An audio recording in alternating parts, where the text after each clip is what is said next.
I pranked my girlfriend and her family with a Chewbacca costume to scare them on their camping trip, and now they are pressing charges against me. This past weekend was the big camping trip that my girlfriend would be taking with her and her family. It would consist of her parents, her younger sister, her aunt and uncle, and her 3 cousins, and it was a big family trip that was being planned for cooler weather. My girlfriend told me all about where they would be camping, and I decided to take advantage of that knowledge. I visited my girlfriend's house to say goodbye to her and wish her a fun trip, and when they all took off in their cars, I got in my car and drove to the campsite that they would be staying at. I know the area pretty well, and I was able to find a spot to hide my car from view, and I was able to navigate the woods and keep an eye on them while remaining hidden from view. When it came to nighttime, I put on a Chewbacca costume and ruffled it up a little to make it like wild and untamed. While the family was gathered around the campfire, I started to rustle the bushes. The family noticed, but they didn't think much of it. Then I started to make growling noises. The family was getting noticeably freaked out, and then my girlfriend's uncle started to walk towards where I was hiding. As soon as he got close enough, I jumped out from behind the bushes and started making roaring noises while running around acting like a Bigfoot. I shook their tents, threw lawn chairs around, and chased after some of the cousins. I heard my girlfriend's dad yell, "Get the gun," and that's when I knew I had to end the prank. I took off the costume,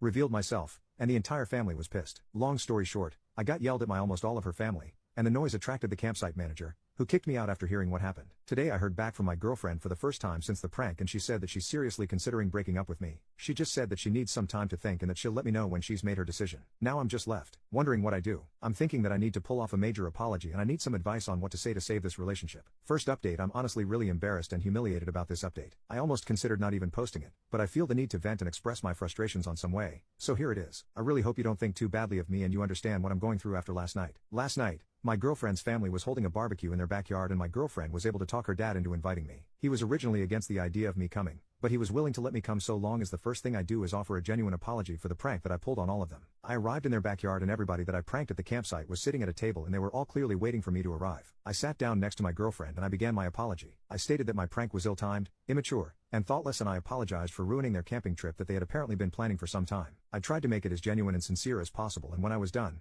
I waited for some type of response. There was a really long awkward silence as the whole family just stared at me. Then the uncle whispered something in the dad's ear and they both burst out laughing, but I couldn't make out what he said. The dad then said that he didn't accept my apology, and then he told me to leave. My initial response was a very loud "What the F?" and that made things worse. My girlfriend's dad kept telling me to leave, and I lost my temper. I swiped an empty plastic cup off of the table and I said to the family, "Fine, F all of you," while flipping them off with both middle fingers. As I was leaving the backyard, my girlfriend caught up to me and said that she was breaking up with me. She said that I was too immature and impulsive, and she said that she wanted me to leave her and her family alone. I tried apologizing to her profusely. I kept saying, "Babe, I'm sorry, just give me another chance and I promise I'll be good. I promise." I kept saying this over and over, but she said that she's given me millions of chances and that she can't fix me. She then walked off, and I did something that made things even worse. I yelled at her, calling her a bitch, and then I started kicking and punching the wooden fence that separates their front and backyard. I knocked down part of the fence and then I left. All of that happened last night, and I feel like poop. Part of me wants to just give up on her and move on, but I also want to prove to her that I'm capable of changing. I want to promise her no more pranks along with trying to control my temper. What do you think I should do? Second update: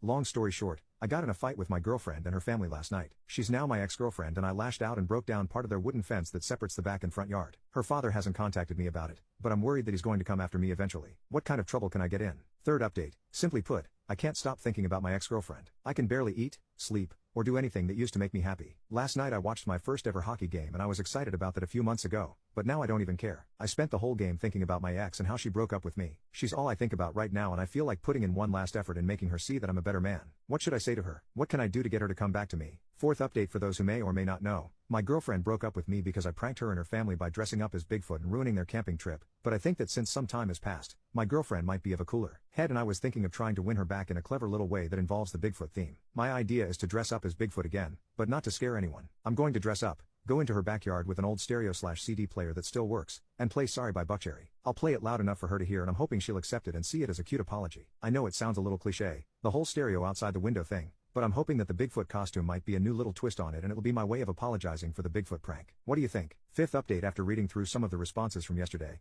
I decided to just go for it and get it over with. I dressed up in the ruffled up Chewbacca costume, grabbed the stereo, and walked over to my girlfriend's house at nighttime. We live in the same neighborhood, and there's a shortcut through a little stretch of woods that I take from my place to hers, and that's the route I took last night. I climbed into their backyard and I stood in their grass, holding up the stereo while playing the song that I had intended, Sorry by Buckcherry. The problem is that the stereo was an old piece of poop that I dug up from my basement, and the volume wasn't loud at all. It sounded muffled, and I didn't want to risk moving closer to their house in case I was seen. But I wanted something to come from the night, and I set down the stereo and peered into the window that I knew led to my girlfriend's room. My girlfriend was just playing with her phone on her bed, and I just stared into her room for a little while. I guess I was caught up in staring at her since I hadn't seen her in a few weeks, and I didn't realize that I had been staring in there for a long time. I turned to leave, but I saw one of her neighbors out on their porch, looking directly at me, and they were on their phone. My first thought was that they were probably calling the police, and I panicked. I did something really stupid and tried to go in my girlfriend's house by pulling at their back green door, but her mom saw me trying to get in and she screamed. I then ran back towards the woods and I tried to pick up the stereo, but I really hurt my back while bending over, so I just left it in their backyard. The back pain was also shooting down my left leg and I had to limp away from the house. I limped through the woods back to my house while also cussing at myself over how effed up my plan was. The worst part is that this morning,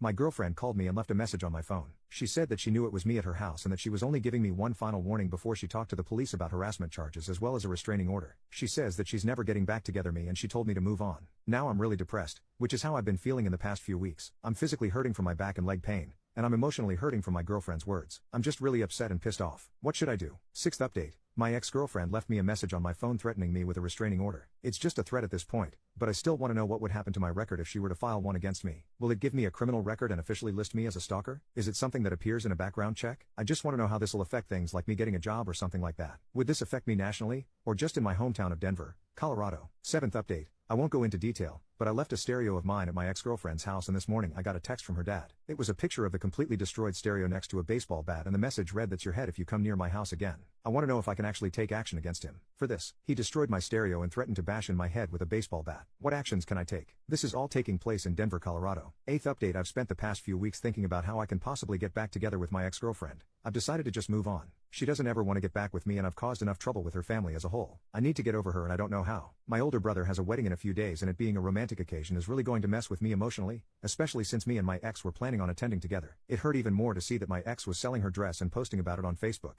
I can't get over the memories and all the time we've spent together and it hurts knowing that I lost her because of my immaturity and stupidity. How do I get over her? She's literally the only thing on my mind and it has to end. Help me out, please. 9th update. Last night was obviously Halloween and while I normally don't trick or treat at my age, I ended up taking my little cousin out around the neighborhood while my parents and hers were at a Halloween party. I also figured that I would wear my Chewbacca costume since I wanted to dress up and I didn't have any other last-minute costumes. We walked around our neighborhood for a little while and we ended up on the same block as my ex-girlfriend's house. I knew it was only an inevitability that we would cross her house, but I honestly wasn't worried about it. I figured that her dad may not even be out to see us and all I'm doing is trick or treating. We ended up walking by her house and of course, both of her parents were sitting by their garage with a bowl of candy to hand out. I tried to grab my cousin and make for the opposite direction, but it was too late. I heard my ex's dad yell, "I see you," and he clearly recognized me. I just grabbed my cousin and we made our way back to my house without looking back at my ex's house. We got home, but almost an hour later, the cops arrived and they told me that my ex's dad wanted to press charges on me for stalking and harassment. I'm currently awaiting a court date and I think this is all bullshit. I didn't have any premeditated plans to go near their house, nor did I have any intent with their property. I was simply trick or treating with my cousin and we just happened to come across their home. The dad simply acts as if he's king of the block and he can dictate who walks in the area. What can I do to prepare for my court case? What arguments can I make? I wasn't stalking the house last night and I wasn't planning on doing anything. I simply walked by it while trick or treating and the dad threw a fit. What can I do? 10th update. It's been a little over a month since my girlfriend broke up with me over a prank that was admittedly my fault. It was a dumb, immature move on my part and I've accepted the consequences. That being said, I'm now in serious legal trouble over what happened a couple of nights ago on Halloween. I ended up walking by her house while taking my cousin trick or treating and her dad saw me. He's now pressing charges for harassment and stalking and I'm awaiting my court date. Last night, my ex texted me and she was clearly drunk. A lot of her texts were either gibberish or poor grammar, but I could make out what she was communicating. Basically, she was celebrating me having charges pressed against me and she was texting stuff like "I hope you rot in jail and lock him up." I responded with texts of my own. I called her names like cunt and bitch, but she obviously didn't seem fazed. But simply sending her some mean texts isn't enough for me. I honestly think that she has some nerve to kick me while I'm down while all she has to do is just stay on the sidelines while daddy does all of the work. I've spent all day thinking about how I can get back at her over this. Part of me thinks that I should just wait until I'm done going to court, but I also want to strike back while the event is still fresh. I'm thinking of one final prank. What should I do?